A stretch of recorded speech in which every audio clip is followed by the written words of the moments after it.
Jerry ভাই, আপনি তো ইন্টারন্যাশনাল লেভেলে জাতিসংঘের বিভিন্ন প্রোগ্রাম, তারপরে ইউরোপিয়ান ইউনিয়ন, এদের সাথে well connected and you are working,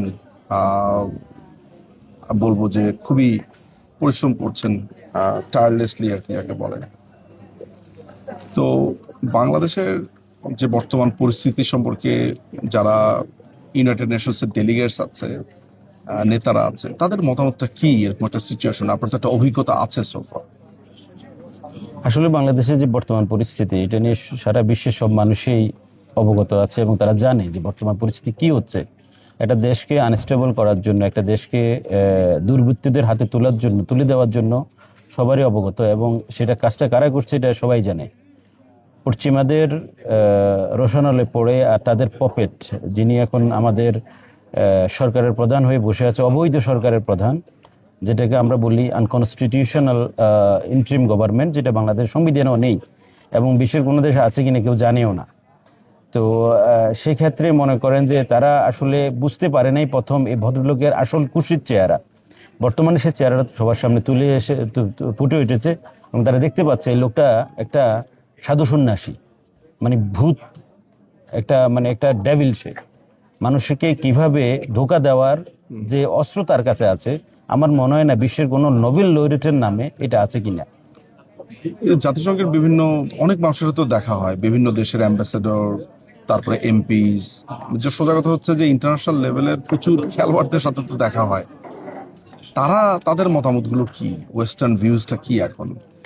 একেবারে ক্লিয়ার, ভেরি ক্লিয়ার নোটিশ তাদের কাছে আছে। তারা প্রথম এই লোকটাকে মনে করতো যে সে ওটা একটা পীর, এখন যে সে শয়তান সেটা তার বুঝে গেছে, সবাই বুঝে।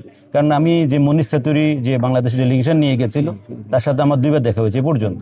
সে বললো যে দেখো, কি বলবো তোমাকে, সব কেমন জানি, আমরা তো গেছিলাম ভিকটিমদের সাথে দেখা করতে, আমরা দেখা পাইলাম শুধু পলিটিক্যাল পার্টির লিডারদের সাথে এবং সরকারের লোকদের সাথে, এবং পলিটিক্যালি যে একটা আনস্টেবল কান্ট্রি এটা আমরা বুঝে গেছি। তার মানে কি, তারা বুঝতে পারছে যে এই লোকগুলা শুধু মানে দেশটার নামে যে প্রপাগান্ডা মেশিনারিজ ওয়ার্ল্ড ওয়াইড, সেটা তারা বুঝে গেছে অলরেডি। এবং আমি তাদেরকে বলছি, দেখো তোমাদের নামে কীভাবে বদনামটা করা হচ্ছে, তোমরা জানো সেটা?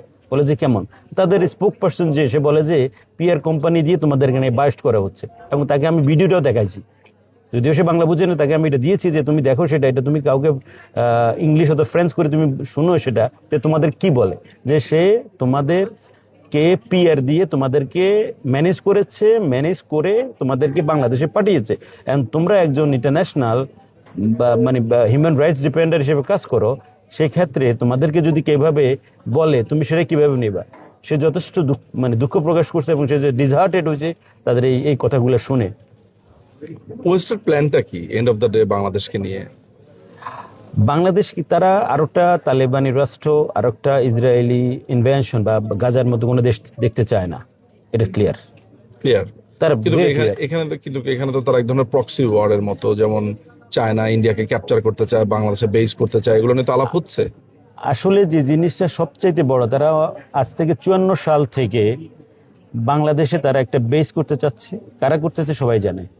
কেন করতে চাচ্ছে? কারণ আমরা এখানে মোর দেন আমরা এখানে মনে করেন যে চায়না এবং ইন্ডিয়া মোর দেন 45% পপুলেশন কান্ট্রি, আর ট্রেড হচ্ছে 50-60%।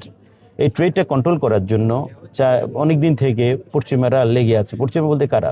ইউএসএ চাচ্ছে না একটা চায়না তৈরি হোক, ইন্ডিয়াকে এইভাবে তারা ধরতে চাচ্ছে। আর এখানে যদি তাদের কোনো বেস হয়, এই রুটে যতগুলো শিপমেন্ট হবে, যতগুলো কার্গো ভেসেল যাবে, যতগুলো হবে, মানে ট্রানজ্যাকশন হবে, সবগুলো তারা কন্ট্রোল করতে পারবে, যার কারণে তারা বেস করতে যাচ্ছে। দ্বিতীয় হচ্ছে আমাদের যে হিল ট্র্যাক্ট এরিয়াতে যে আজকে যে মানে মাইনরিটিদের উপরে যে আঘাত যে করা হচ্ছে, একমাত্র কারণ হচ্ছে মাননীয় প্রধানমন্ত্রী বাংলাদেশের, তিনি যে বলেছিলেন যে একটা খ্রিস্টান রাষ্ট্র করতে চাচ্ছে একটা গ্রুপ। এটার একমাত্র কারণ হচ্ছে আমাদের এখানে ন্যাচারাল রিসোর্সেস, মিনারেল রিসোর্সেস অনেক রয়ে গেছে। সেগুলো কিভাবে তারা নিতে পারে, কিভাবে তারা একটা যুদ্ধ সিভিল ওয়ার মতো পরিস্থিতি তৈরি করে এই দেশটাকে কিভাবে তারা তাদের আয়ত্তে নিতে পারে, তারা সেই জন্য কাজ করে যাচ্ছে। আপনাকে অনেক ধন্যবাদ জিলানী ভাই, আপনি খুবই হার্ড ওয়ার্ক করছেন। ইউনুস শাহির এই নির্যাতন জুলিমকে সারা বিশ্বে পৌঁছে দেওয়ার জন্য আপনার প্রতি কৃতজ্ঞতা। ধন্যবাদ, ধন্যবাদ আপনাকেও।